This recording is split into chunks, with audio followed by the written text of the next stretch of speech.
Okay, hello everyone. We're going to go ahead and get started. So, good morning or good afternoon to everyone, depending on where you are today. Welcome. We are so excited for this third webinar in our series discussing W.E.B. Du Bois's The Gift of Black Folk, a deeply important work which discusses the formational and foundational role of Black people across all facets of American history.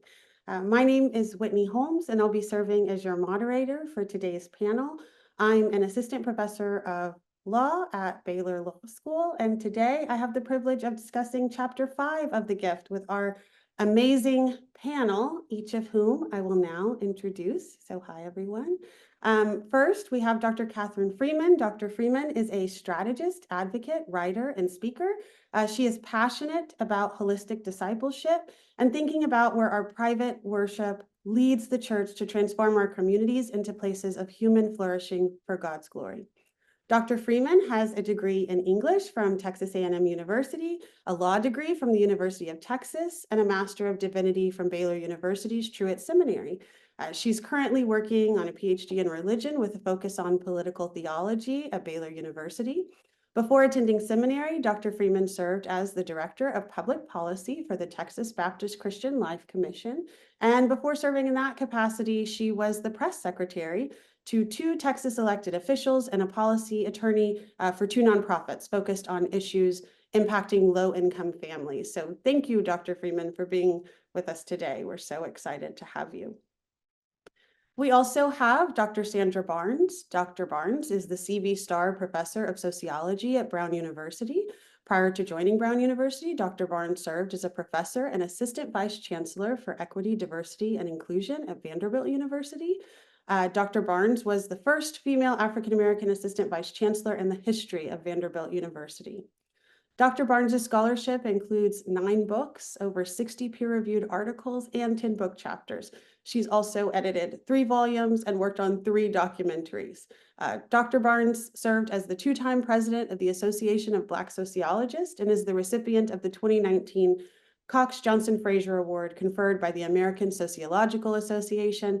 Welcome, Dr. Barnes. We are so fortunate to have you today. Next, we have Reverend Dr. Malcolm Foley, who serves as a special advisor to the president of Baylor University for equity and campus engagement. Dr. Foley is also a pastor at Mosaic Waco, an intentionally multicultural, non-denominational church right here in Waco, Texas. Reverend Dr. Foley holds a PhD in religion from Baylor University and a Master of Divinity from Yale Divinity School. His research investigates African-American Protestants responding to lynching from the late 19th century to the early 20th century. And his book, which is going to be released with Brazos Press in February 2025, which is shocking to believe is only a few short months away, is entitled The Anti-Greed Gospel: Why the Love of Money is the Root of Racism and How the Church Can Create a New Way Forward. In this book, Dr. Foley argues that the only truly anti-racist Christian communities are the ones that resist greed and exploitation. And we're so glad to have you today, Dr. Foley. Thank you for joining us. We're aware that the materials indicated that Dr. Basevich would be joining us today. She unfortunately was not able to join us today, and so we are going to be a panel of 3. But we've got some great, amazing panelists, and I just am so glad to be engaging in this conversation with you all. And with that, I'm going to turn it over to our panelists to share their thoughts, reactions, and responses to this chapter of The Gift. And Dr. Freeman, we'll go ahead and start with you. Thank you so much. I prepared a short PowerPoint, so I'm going to share my screen so that folks can follow along.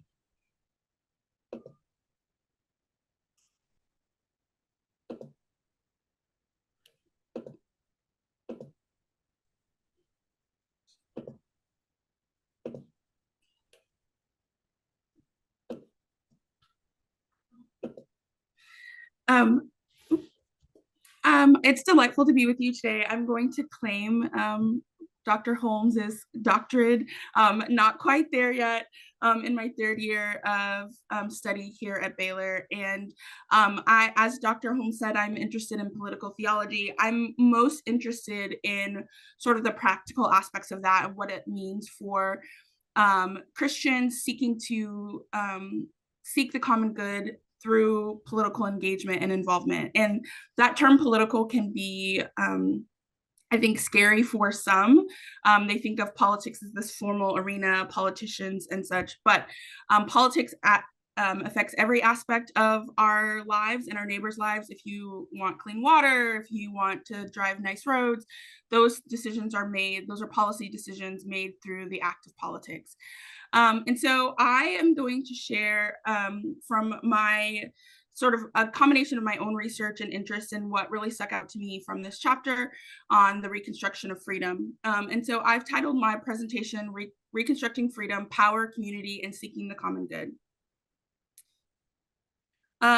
So to begin with a quote, the Negro in the United States emancipated democracy, reconstructed the threatened artifice of freedom, and been a sort of eternal test of the sincerity of our democratic ideals. So I think in this chapter, DuBois sets out to counter the narrative that Reconstruction was a failure, that it was consisted of rampant fraud, and that the rule of the formerly enslaved, they were illiterate, ignorant, and that it was a time of tragedy and failure for the American people, and really points out in the ways in which Reconstruction allowed sort of the reconstruction of freedom and sort of the holding America to the truth of its word of when it says all men are created equal. And so what does that freedom look like?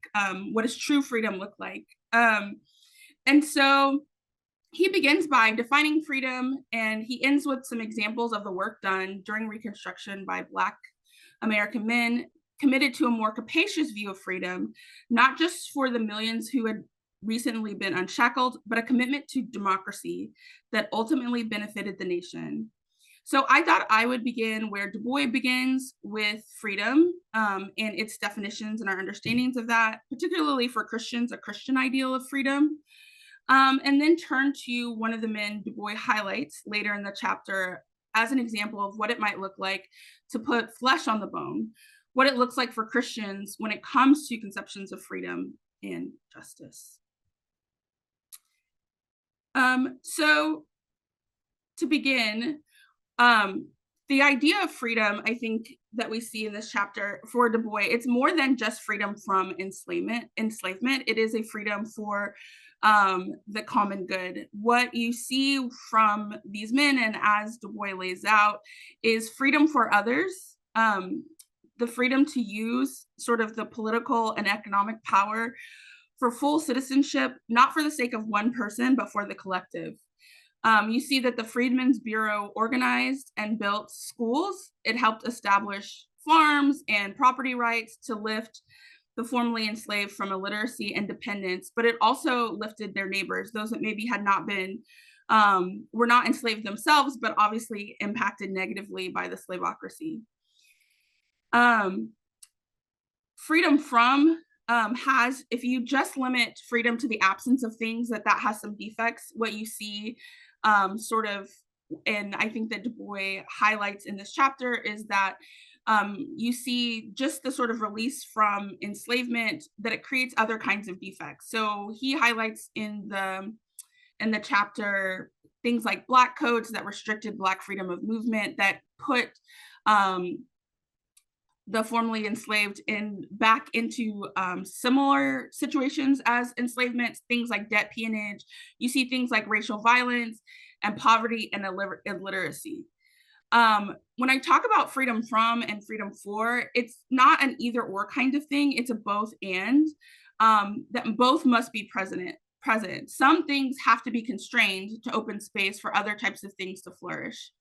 Freedom is about more than the absence of constraint. So the sort of the absence of the constraint of like physical constraint to property and land, but also too, how do we have a capacious view of freedom that allows people to flourish and to seek the flourishing of others?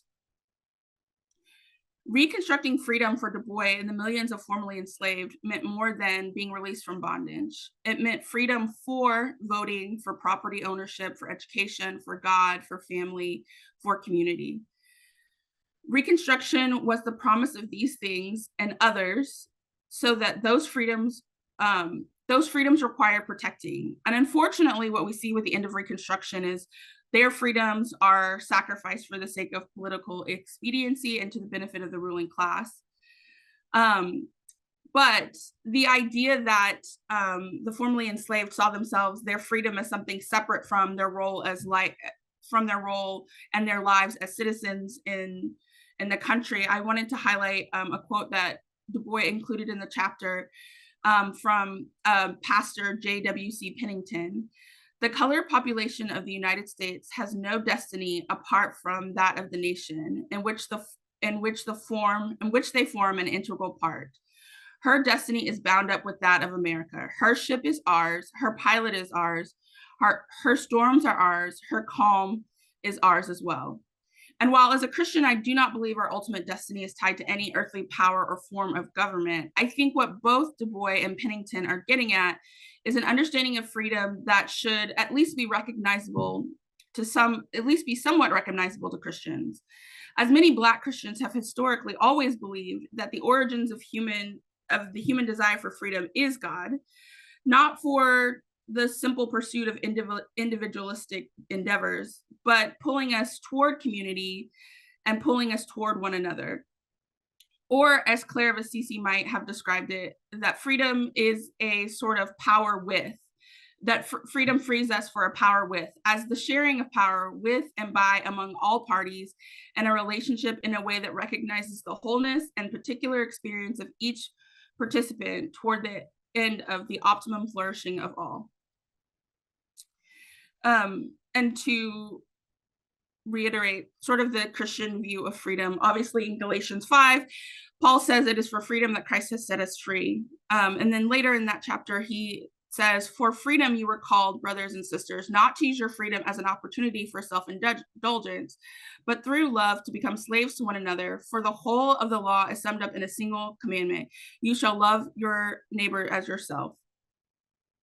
And I think what we can see here, and Rowan Williams also further elaborates, that for Christians, the directedness of our behavior, our lives as disciple, means that we have to eschew whatever fashions, whatever conventions, whatever securities prevent us from standing with one another, whatever self-images protect from seeing the reality of another, whatever generalities block our attention to the particularity of another. And all of the patterns of relation are now rooted in Christ's absolute being, so that our ultimate characteristic, our ultimate understanding of freedom is standing with and for all. In Galatians, Paul sets up freedom as pushing Christians further into community. It is directed towards the construction of a new community that is different from a culture where disunity and individualism and autonomy prevails. This quote from M. Sean Copeland, theologian M. Sean Copeland's Enfleshing Freedom, reads, the disciples of Christ are to contest with their bodies in their bodily living, in the ecclesia and communion, any indignity against any oppression of those children, youth, men, and women, members of their families who are hungry, thirsty, need welcome and care, clothing and shelter, companionship and solidarity. So that for Christians' perceptions of body, it is both spiritual, but it's also material, that we have to speak when we talk about freedom, conceptions of freedom, freedom, the absence of constraints, but the freedom for life and community, freedom for solidarity, freedom for the actual physical bodies, taking into consideration things that constrain human flourishing, which again, when we talk about freedom, that we have to talk about material conditions. And so I thought I would also highlight the one particular, what that might look like for one of the men that was one of the first African Americans to serve in Congress during that period of Reconstruction, to see how, as a minister, how he both thought about his role as a kind of reconstructor of democracy, of making true America's promise, but also to how he understood freedom and what it freed him for, and the things that it freed him to do. So this is Hiram Revels. He is most famously known as the first Black person to serve in either branch of Congress. He also served as a U.S. Senator, and he achieved that in 1870. Prior to being an elected official, he worked as a teacher and a pastor. He was an AME minister, and traveled around the country setting up schools and churches. He ultimately became an agent in the Freedmen's Bureau. And then during this time, again, he established lots of schools and churches in Mississippi. And Du Bois speaks of rebels in this chapter, among other names of men of integrity, sort of the kind of ethical leadership that he thinks is a more fair characterization of the work of the Reconstruction governments. And then rebels also was actually the first president of Alcorn State University, which is the first public land grant historically Black college and university. Another congressperson that Du Bois mentions in the chapter is Congressman South Carolinian Joseph Rainey, who is quoted as saying that the desire for the men in the Reconstruction Congress was to be magnanimous. It was never to hold any sort of enmity towards their oppressors or their former taskmasters. They wanted also to, for those same gentlemen, to show them the same kindly feeling. They hoped that they would understand, as a race long oppressed, that they had used their power and their influence as newly elected members of Congress to bring about justice. They also asked for the support of a sort of federal civil rights bill in exchange for their sort of reinstituting their voting rights of those who had been stripped of their citizenship because of their participation in the Civil War. And I highlight both Hiram Revels and Joseph Rainey to point out that even for the formerly enslaved, they didn't want their power or freedom to abuse even those who had formerly abused and enslaved them.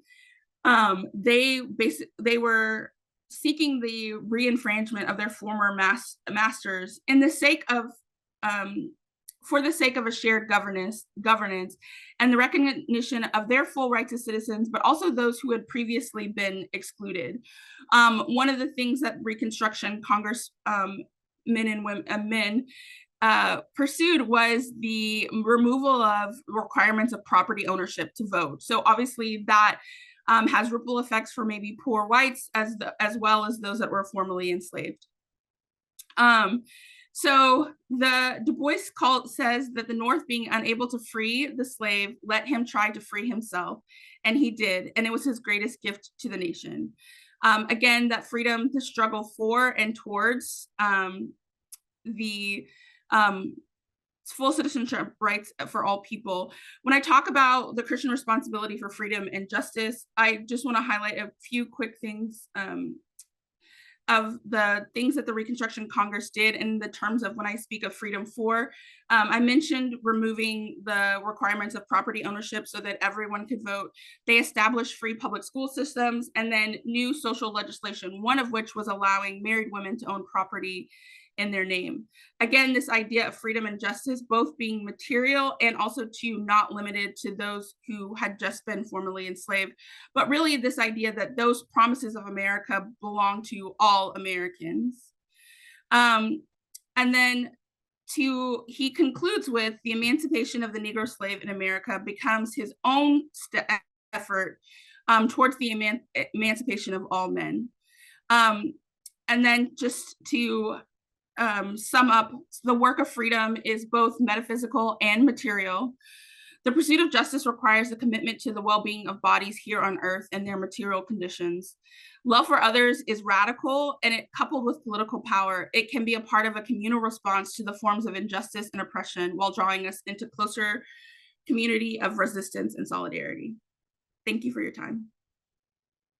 Wow, thank you so much. That was really powerful. And before we move on to Dr. Barnes's remarks, I just need to say something that I should have said in the intro, which is we have Q&A available for this session. So please, audience members, go to the Q&A, leave questions there, and we will address those after each of our panelists has an opportunity to share their remarks. So please be sure to do that as you come up with questions while we listen to our panelists today. Dr. Barnes? First, I'd like to thank Dr. Jerry Park and his team for organizing these podcasts on the life and legacy of W.E.B. Du Bois. I'd like to focus a bit on some of the major points from Chapter 5 and then connect it to some of my own research around this same dynamic. So if we think about Chapter 5, Du Bois documents 3 ways during Reconstruction, so during this 12-year period in which Blacks led the way to transform the South by, number 1, establishing a democratic government, number 2, free public schools, and number 3, by establishing new social laws. And so these systemic improvements were actually the result of very strategic alliances between Black freedmen, people from the Freedmen's Bureau, progressive whites in the South and whites in the North, as well as missionary societies. And for Du Bois, these were examples of gifts of Black folks whose thirst for freedom and equality fostered these radical improvements across major fronts in the South. As we know, they built schools, they built charitable institutions, they rebuilt jails and courthouses. So they were engaged in economic, political, social, and cultural change. Now, in this chapter, he also alludes to kind of a backstory here. For example, the quest for education initially occurred in kind of these clandestine experiences where enslaved Blacks were willing to be hurt, they were willing to be whipped, they were willing to be killed for the desire to learn to read and write. And so Negro suffrage meant that they wanted to be free, they wanted to be educated, and they wanted to be politically active. And they understood the connection or the correlation between these 3 dynamics, many times in ways that their white peers did not. And so during Reconstruction, Du Bois writes that Blacks were represented in both the Senate and the House in the South. So they created legislation that continued to be implemented even after they were ousted post-Reconstruction. And so they wrote laws, they changed legislation, and they improved the life chances and the quality of life, not only of Negroes, but of their white counterparts. Another key piece was the way in which they helped to create public school systems for every state in the South. And so you found very savvy Negroes, freed Negroes, if you will, or Blacks, taking advantage of this short window in transformative ways. I'd like to read a very important quote from this same book. According to Du Bois, practically the whole new growth of the South has been accomplished under laws which Black men helped to frame 30 years ago. I know of no greater accomplishment to Negro suffrage and no greater contribution to real American democracy. And again, even after Reconstruction, the white-focused governments that remained still retained the content of their Negro constitutions. And when I looked at my own research subsequent to Du Bois, I found some very important parallels. So this is not a shameless plug, but in my book, Kings of Mississippi, I focused on the secular education, the religious education, and upward mobility of a specific farming family in Mississippi post-Reconstruction. And so this mixed methodological book examines the experiences of Irma and George King, and I document across time how they went from being poor sharecroppers to owning their own home and owning their own property, transitioning from poor to middle class at the time in one generation. And so I write about how, the way Du Bois did, I write about how they had to be savvy in terms of navigating Jim Crowism, navigating racism and classism, and even for Irma and her female offspring, navigating sexism.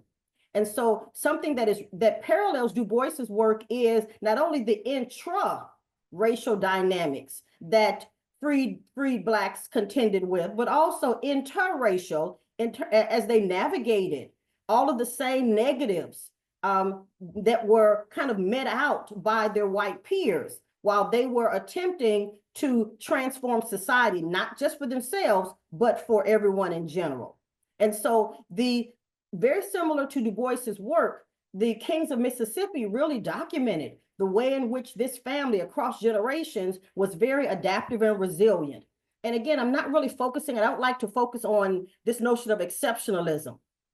What I'm referring to is very strategic, very thoughtful religion and secular education-based strategies to acquire land. Just as Du Bois stated, the Kings were very, very aware of the power of property. And so I document the ways that over time they saved money, the role of the military for the men in the family in terms of amassing the necessary finances to purchase land, and how their homestead, if you will, basically became the impetus behind their transition, their upward mobile transition into the middle class. And so, like the Kings, for Du Bois, this emancipated Negro, he and she, I should say, let's be clear, modeled the best of American democracy, despite the contradictions of what it meant to live in America. Again, person still dealing with the specter of racism, still dealing with discrimination and hatred, even in the political spaces that they were transforming. But what's key for Du Bois is the connection, or the correlation, that strategic African-American leaders understood in terms of what freedom meant, that their freedom was directly connected to that of their white counterparts, especially the white laboring class. Du Bois really is emphasizing the fact that freed persons understood a very simple principle, that rising tides lift all boats. Rising tides lift all boats. And so you have this genius in their thought processes and their attitudes and their behavior. And so for me, chapter 5 is very smart, very genius in its very straightforward historical account of how Black folks transformed not only the South, but how they transformed the nation. Because through their ingenuity, through their agency, through their adaptability, through their resilience, they improved society in very marketed ways. And so just like my research, Du Bois suggests that these gifts should not be a surprise to any of us, because freed persons were the descendants of kings and queens. I'll stop here, and I'll be happy to answer any questions during Q&A. Thank you. Wow, thank you so much, Dr. Barnes, for that insight. Incredible. And we do encourage the audience to go ahead and drop those questions in the chat. We'll now turn to you, Dr. Foley. Please share with us your thoughts on this chapter. Of course. Well, first of all, it's an honor to be with you, esteemed colleagues, and also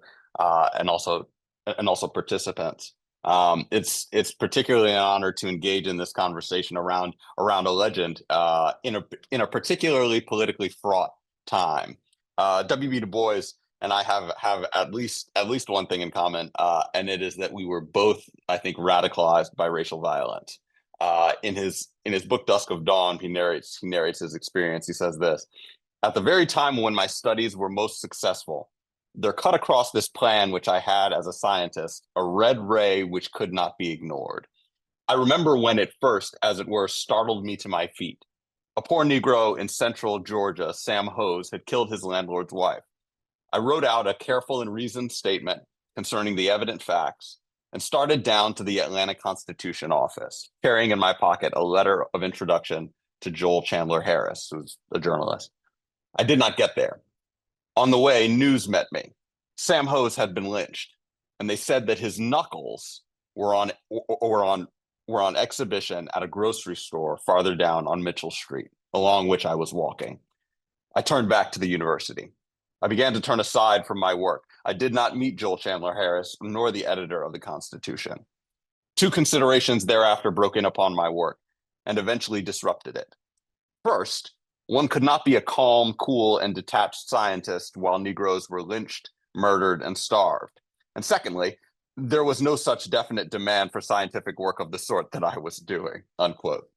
Holmes was one of the more than 3,000 victims of racialized terror lynching from the 1880s to the 1920s and 30s.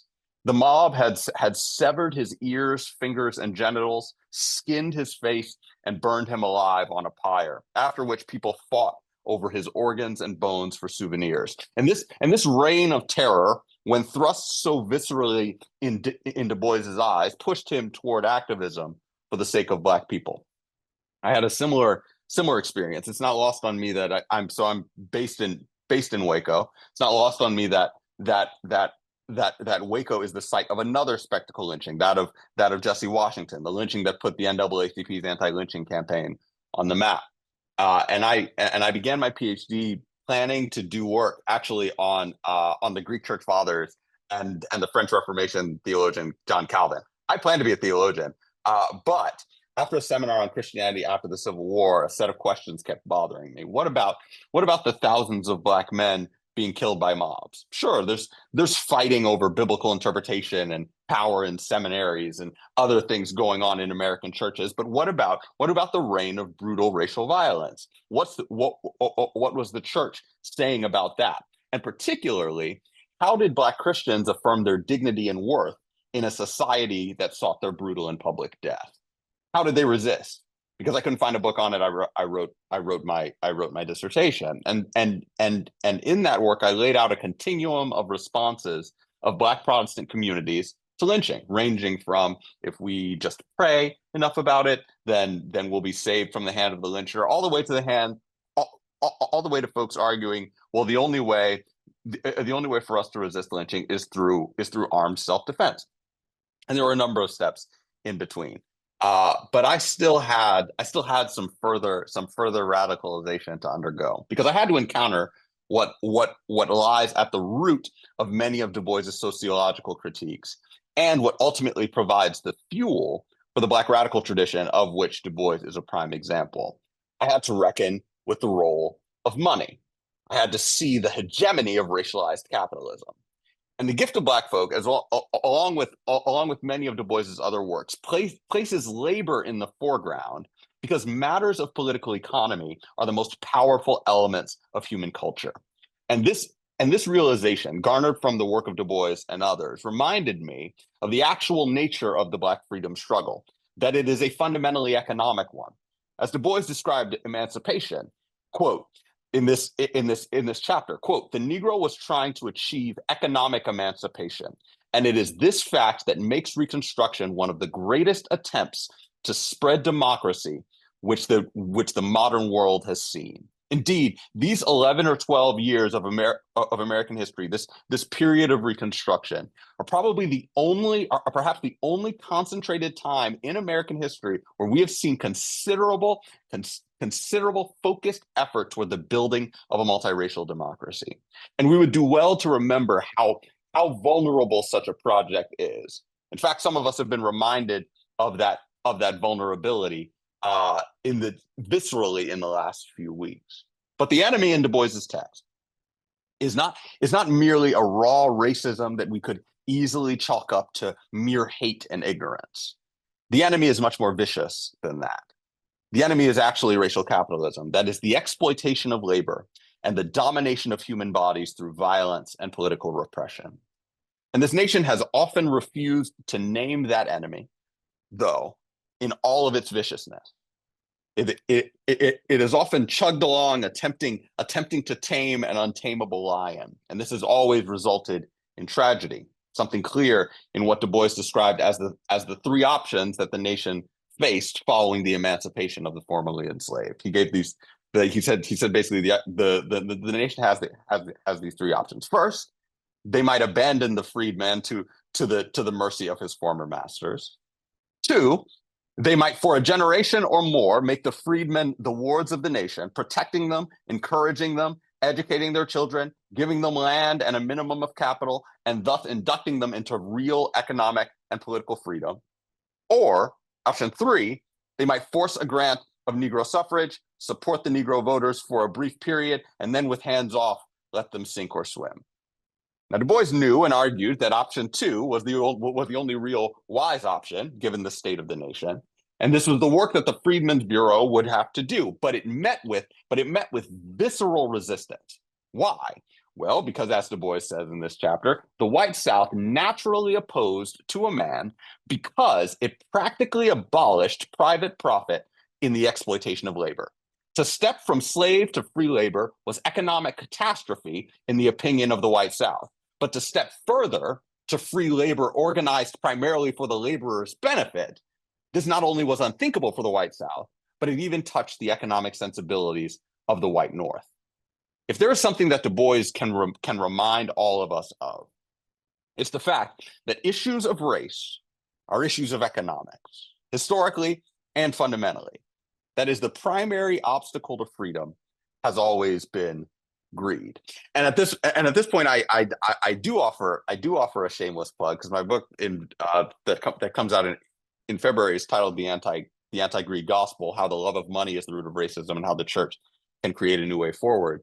And as a result of the work of folks like Du Bois and others in the Black radical tradition, what I'm reminded of as we see this historical narrative play out throughout the gift of Black folk, but especially in this chapter, I'm reminded that this is not only a history of exploitation, but it speaks to a deeper logic of greed, where it drives so much of human action.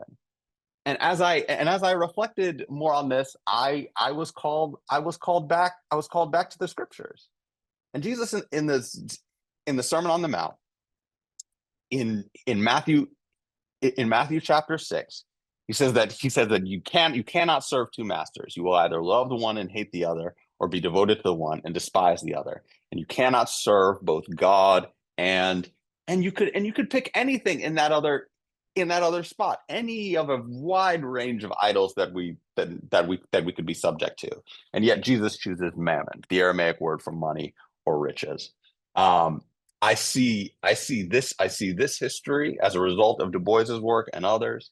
I see this history as an example of the fact that the stakes of these conversations are cosmic. There's a constant fight over our very souls, and it is a battle between God and money. And the Black freedom struggle is one example of one of these pitched battles. And so to that end, I argue that if we actually want to build robustly anti-racist communities, they must be communities that are robustly anti-greed and opposed to economic exploitation in all of its forms. Thank you. Wow, that was really powerful. Thank you so much for sharing your thoughts on that. And thank you so much to the audience for your wonderful questions in the Q&A. I'm going to turn to one of those now for our panelists to consider.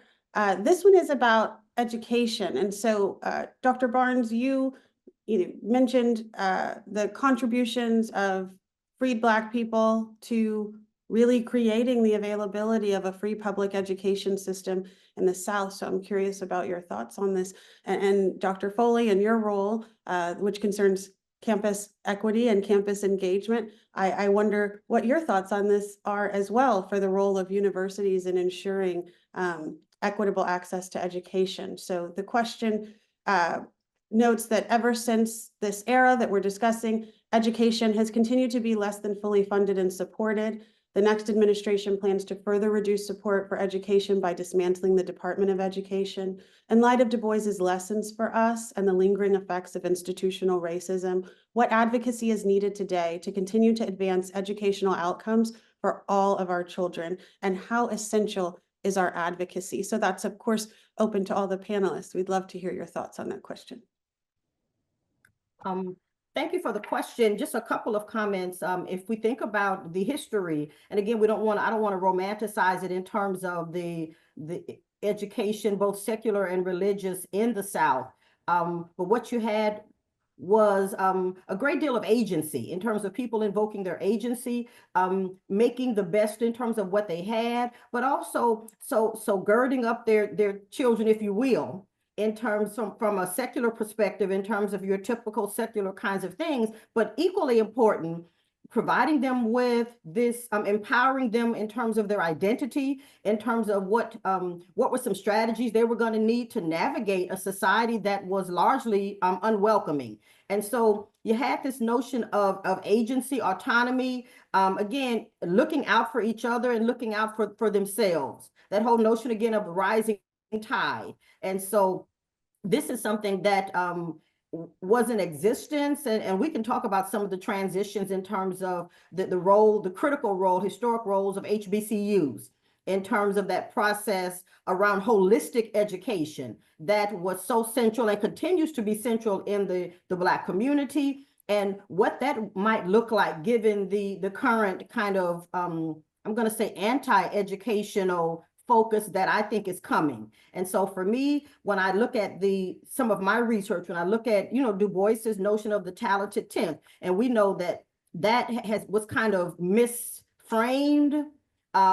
His focus was on this holistic liberal arts education in terms of creating well-rounded, empowered African-American children and families. And so for me, this suggests that hasn't gone away, and we need to emphasize it all the more now. And the importance of really, and this is not to say there aren't some benefits associated with his PWIs. I mean, I'm at Brown now, but I will never, nothing can touch my education from Fisk, and I make that very clear. And so I would say, let's think about what the HBCUs and HSIs have done and what they can do as intellectual safe havens for our children. Sorry, before Dr. Foley answers, I just wanted to also point out the role of, and that Dr. Barnes mentioned this, is the autonomy and the role of the community in education, right? I think that there has been a tendency to sort of abdicate that either to teachers and institutions. And I would say, one, regardless of where your children are school or whether you have children, that public schools, private schools, whatever schools are in your community, that as a part of the community, this idea that we get from DuBois that a rising tide lifts all boats, that we have a responsibility for that too. So I think too, particularly for Christians, I definitely am a believer in the role of government and education and funding for public education, but also too, what does it look like for us as citizens, as Christians, in the sort of project of a multiracial democracy, to take ownership of the schools in our community and those kids, to see those kids as our kids and be invested in their education and the quality of their education and their funding. And, it might resort to, maybe we need to change the name of PTAs or something, where that you're participating in helping to fund projects and programs in the ways in which that maybe where there's a lack, that now that there's a place or a vacuum for us to step into. And I'm sure Dr. Foley can talk about this, but even institutions like churches and institutions of higher education, right? There should be an investment in the K through 12 education in whatever community that you're located in. Yep, wholeheartedly agree. Just very briefly to riff off of something you just noted, Kathryn. There's a tendency when we make educational decisions. I think about my kids, not your kids. and part of that is also part of that is because of the way that we have been culturally shaped by our particular political economy to think about our own success and failure as a result of purely the things that I do and the options that I have access to. It's one of the reasons it's one of the reasons why we're seeing kind of a broad dismantling of any understanding of a public good. when we see this dismantling of the Department of Education, and in many ways a pushing towards the privatizing of these decisions, when we look back at the reason why we have public schooling in the South, because of Black legislators during the period of Reconstruction, what you have is folks who have this mentality that there are these things that everybody in this nation should have, and they should, and that perception of the public good is something that we need to fiercely advocate for. Now, in a milieu that's going to seek to undermine that, this goes back to John, your question about what advocacy is needed today. Yeah, it's going to be important for institutions of higher education to invest in these systems. It's going to be important for churches to invest in these systems, but to do so from the standpoint of these are goods that every person in the nation needs in order to be able to function and flourish. And so if it's something that I feel like I need, then it's something that I also ought to be willing to expend myself such that other people can have it as well. And part of it comes from that base assumption that we have to be bound in these relationships of solidarity rather than me just being out for what benefits me and mine. And that is a difficult, it's a difficult space to inhabit, especially when we're encouraged by everything around us to look to our own individual success. But specifically, I think that's just good for humans to do. But as Christians, it's like it's essentially a moral mandate for us to think about ourselves not just in terms of who we are, but specifically the people that God has always operated with a people, and he chose that people not to exclude the nations, but to be an invitation, but to be an invitation to the nations. And so that kind of ethos is something that we have to build in every institution that we have an opportunity to build it in. I'd like to extend the comment in terms of what Reverend has just mentioned. The taking us back to, again, this whole notion of the village. This is not something that is new for us as Black people. And so that connection, as Kathryn mentioned, to community, that is historic. And I would argue there's a large body of literature to suggest that despite individualism that is rampant in our society, there are still large swaths of African American people who still embrace this village motif. First, the second piece, though, a relative, and I'm sure you all have seen this on TikTok and social media over the last couple of days, the challenge that we're going to be facing moving forward is how do, and again, I have some thoughts about it, but I'm not going to dominate the conversation, but this is a reality in the sense that many of us as people of color have embraced and continue to embrace this village motif, rising tides, all of that sounds really wonderful, and it's great when we preach on it. But people are realizing, especially Black women, we've been looking out for everybody, but nobody's been looking out for us.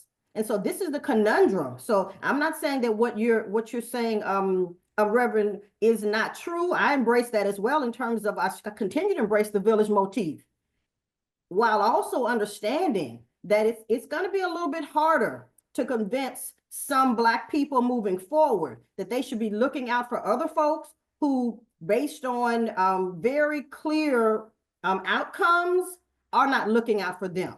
So that's part of the conundrum that to me we still have to wrestle with, and we may not have any. I'm not saying we need to have any answers today, but that is worthy of continued research that is both academic and applied in nature. Yeah, wholeheartedly agree. Well, I was just going to say that, in this discussion, we have identified that this kind of I, me, my ethos is detrimental to the well-being of the whole, to the betterment of the greater good. And so one of our questions in the Q&A asks us to go a step further and say, how can we then implement strategies that support all, even when parts of the whole are against the progress? So when we are too focused on the mine, the what's good for my kids, what do we do on the ground to create and implement strategies to overcome those very strong impulses towards self-interest? Thoughts on that? Yeah, I would say, I think that, again, this is why I think this book is so great and DuBois is a genius, because I think that is like the history of Black people in America. And I think you see that with these Reconstruction congressmen, and senators I mentioned, where they basically are like, we're magnanimous to a fault. It's probably to our detriment that we're re-enfranchising our former masters and taskmasters, and basically we're asking is that you support some sort of civil rights legislation, and they couldn't get that. It was like immediately Reconstruction ends, all of those things, those rights that they had worked for have been snapped back. But I think what you see is a kind of hope that persists in a community, right? And so I love, Dr. Barnes, I'm gonna get your book in the sense of, well, maybe if it's not possible on this like systemic level, this isn't the community in which we can hold on to hope or push things forward. But there are those kind of pockets and glimmers of light. And so I would say finding those places and those people, I think that has existed through all time and all types of communities. And I think being faithful in the work and with the people that you kind of create these kind of communities of resistance and solidarity with. And I think I would be remiss as a theologian in training, as a Christian, not to point out to the church or certain churches. And I realize that's not every church. I'm very sympathetic to people who have these justice sort of freedom impulses and find themselves alone. But I do think, and maybe Dr. Foley's book can help us with this, but I do think this sort of, at least for Christians, God's primary intention of that community of solidarity, of wrestling against the powers and principalities of darkness, is to be the church. And I think in terms of strategies, I recommend, finding out, go to the local school, can you join the PTA, or is there a community association that you can be a part of? Not feeling like, I will say this, I feel like people feel like you're the first person that has ever had this idea, and so you want to start something new. There are organizations that have been doing this kinds of work for centuries. One founded by DuBois, the NAACP. And so those kinds of, I know we're kind of moving as a society away from institutions and institutionalism. But there's a beauty and a genius and a longevity that those organizations testify to, so that when you're looking for hope, when you're feeling discouraged, I think it's important to be a part of those communities of solidarity.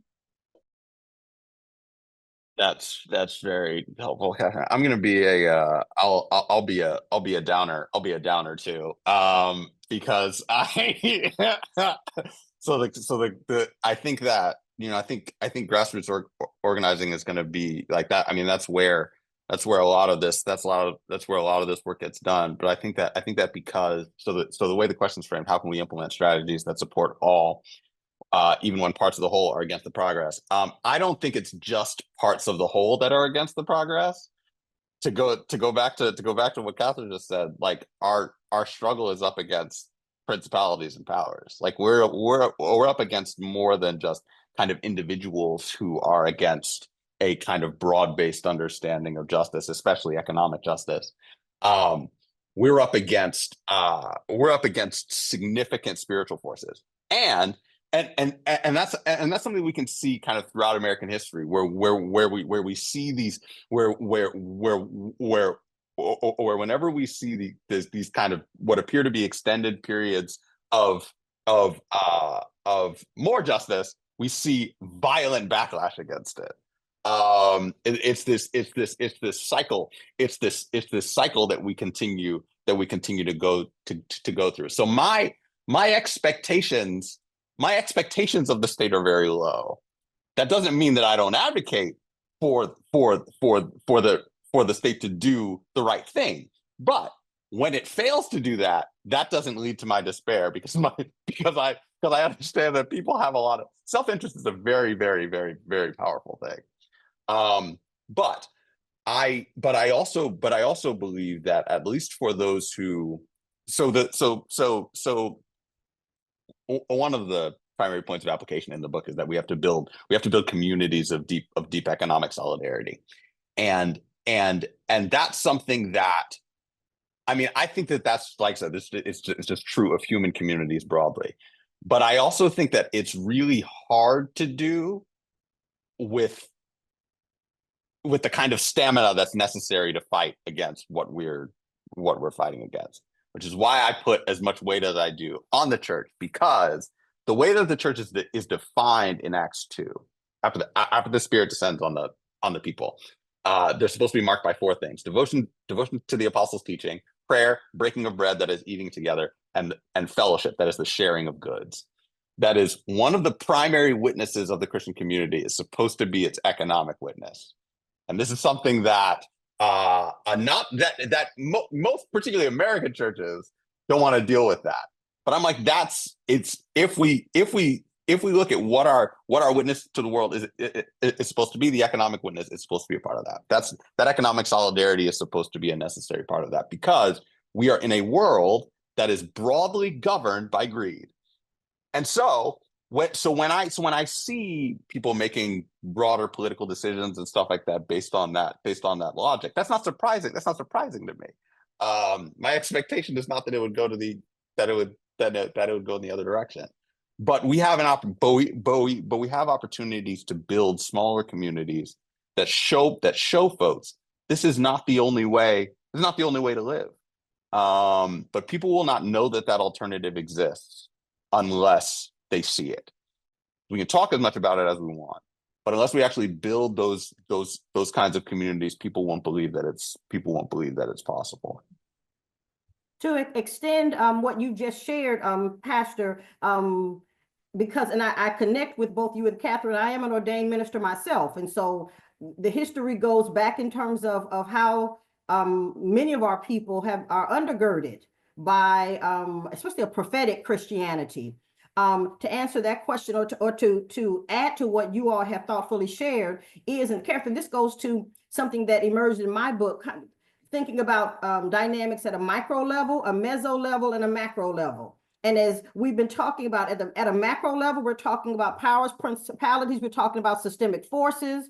What I found and what the Kings were able to do is, of course, at a micro level, gird themselves up in terms of family Christianity. I mean, Christianity not as a panacea, because I write about some of the things that were going on at the time, but girding themselves up as individuals. But the transformation, most of it took place at the meso level, in terms of creating safe spaces, creating safe havens. And so that's where I think, at least short term, the gifts and the blessings will come from. Because if we're still trying to dismantle the macro, that's something that takes place over time. And as Reverend said, you keep the minute strides are made, then you have this backlash. And so at the meso level, that's where, because many times, to be honest, the principalities aren't looking at the meso level because they're still trying to maintain their structural influence. And so when you think about and a perfect example would be some of the, and I don't mean the televangelists, I mean some of the benefits that we found in your larger or moderately sized Black churches in certain areas where they have K through 12 schools, where they have Afrocentric spaces, where they do have housing for the poor people, housing for the elderly, cradle to grave kinds of ministries. That is where, to me, we should point to at this time. We don't have to reinvent the wheel. Black people have been, if you think about work by Lincoln and Mamiya, think about work by Andrew Billingsley, when African Americans were engaged, and DuBois, of course, as the first scholar in terms of the Negro church, where Black people were engaged in transformation with almost nothing. One thing we can say is we are a whole lot further than that, So for me, that we don't have to reinvent the wheel. The structures, the strategies are already there. We would, of course, we need to think about how to nuance them, given this present age. Come on, somebody.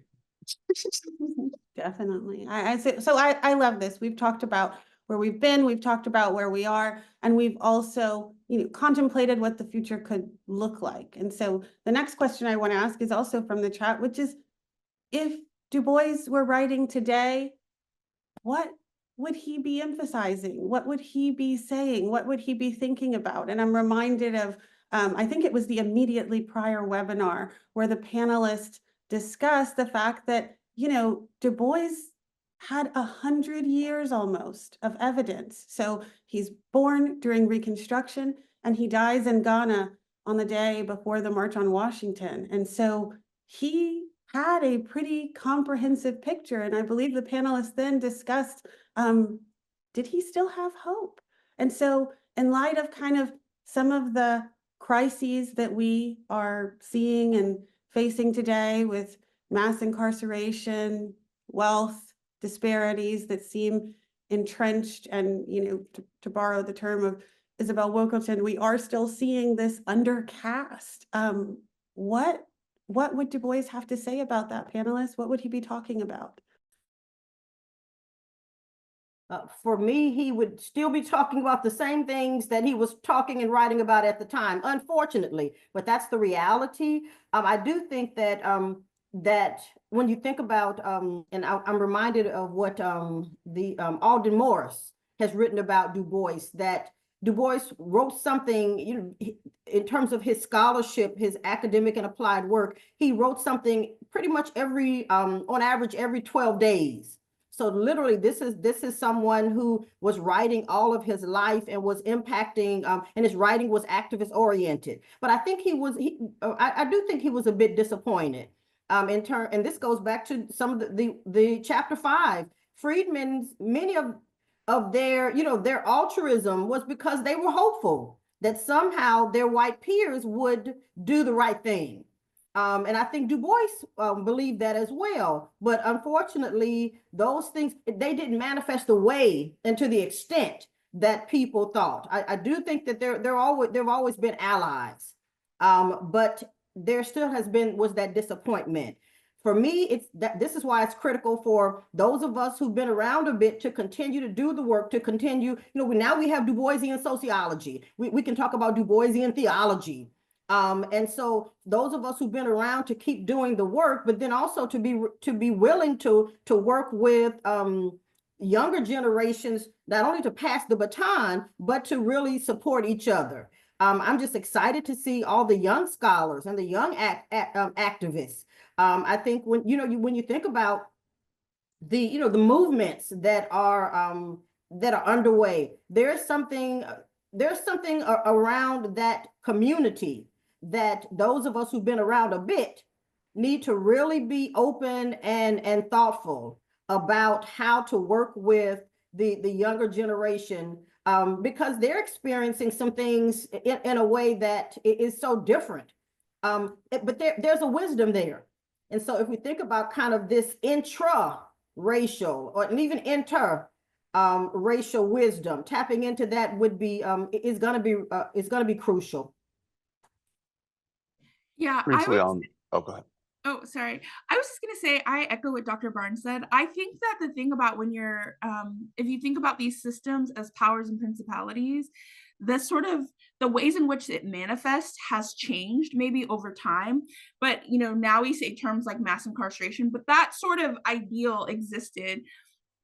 And he even talks a little bit about that, that sort of mass incarceration, in our chapter 5, where he talks about these sort of black codes that if you didn't have a job by a certain amount of time, that you were leased out again, sort of re-enslaved in this kind of in these kind of debtors prisons kinds of, if you think about the sort of injustice and economic exploitation at the heart of like the sharecropping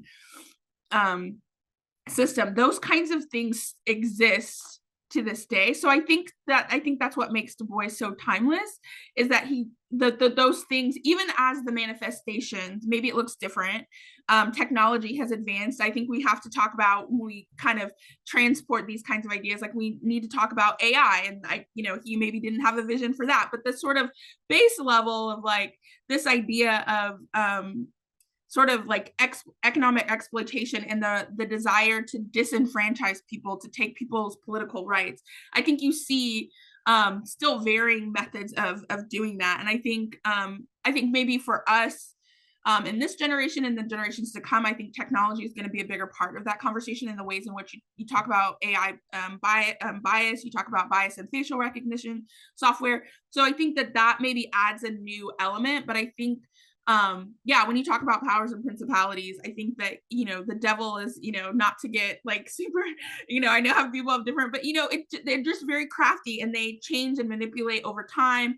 And so our methods have to adapt. We have to account for new information. But I think what is so helpful about Du Bois is there's so much wisdom there for how we tackle those challenges in our present age. Yeah, and I think, Dr. Foley, maybe you can speak to this question as well, which is related. I want us to be able to get one last question from the chat, because the questions are so good. One of our participants asked about the intersection of agency, education, labor, community, and identity, and fiscal means, and how all of those appear to be common themes in this chapter, how interrelated they are. The question goes on to say that it appears that solidarity is constantly being whittled away. What lessons have been gleaned that could be used to reinforce, protect these themes and be applied to the betterment of today and tomorrow? And I think that's such an important question.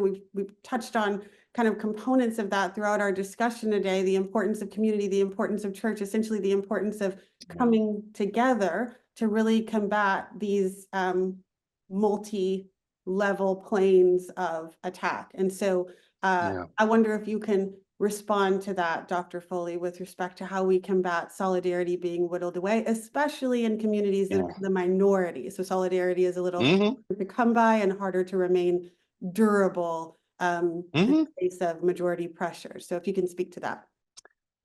Yeah, so both Du Bois and Martin Luther King, I think in the last few years of their life, faced bouts of basically depression and approaching despair, because you spend a lifetime fighting for this justice, and you come up against these walls over and over and over again.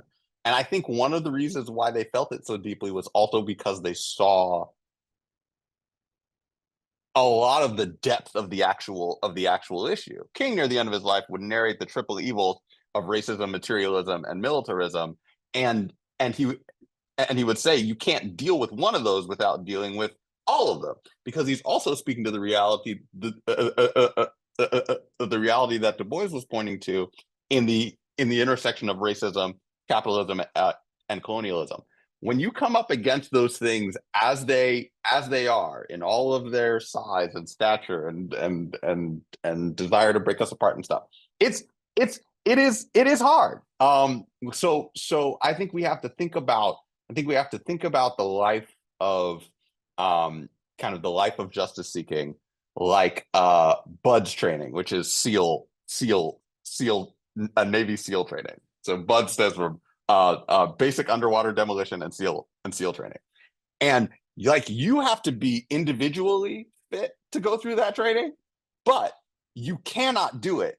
You cannot do it by yourself. And you just can't do it. And not only that, there's one guy who went through this training was talking about how he thought the hardest exercise was, it's a group of 6 of you, and you're carrying a log that's about 200 pounds, and you're carrying it like up and down sand dunes and through water. And when you get tired, the temptation is for you to blame the people around you, which then sets everything, which then breaks the whole thing up. Because the fact of the matter is that if we are to survive, we have to do so together. And so it is important for anybody who is committed to this kind of work to be embedded in a community where you are surrounded by folks who understand how serious how serious this is. Because you have got to be connected to people who are going to pick you up when you fall, because you are going to fall, because you're going to come up, you're going to come up against walls, you're going to face political and economic defeat in ways that's going to make you feel like you're alone and defenseless and stuff like that. If you're not embedded in some kind of community that can come alongside you in those times of crisis, you will fall and you will fail. Because we are not meant to go through this alone. As much of the world's going to tell us, look, if you just grit, just bear down and bear it, you'll make it. Well, like it's gonna hurt a lot more than it would if you have folks around you who can hold up your arms when your arms get tired. And so for me, where I would press is that for each of us like individually, we've got to be embedded in communities that understand that are committed to our well-being, our physical, our mental, spiritual well-being. Something that's necessary to human flourishing is that kind of embeddedness. Yeah, that's where I go with that.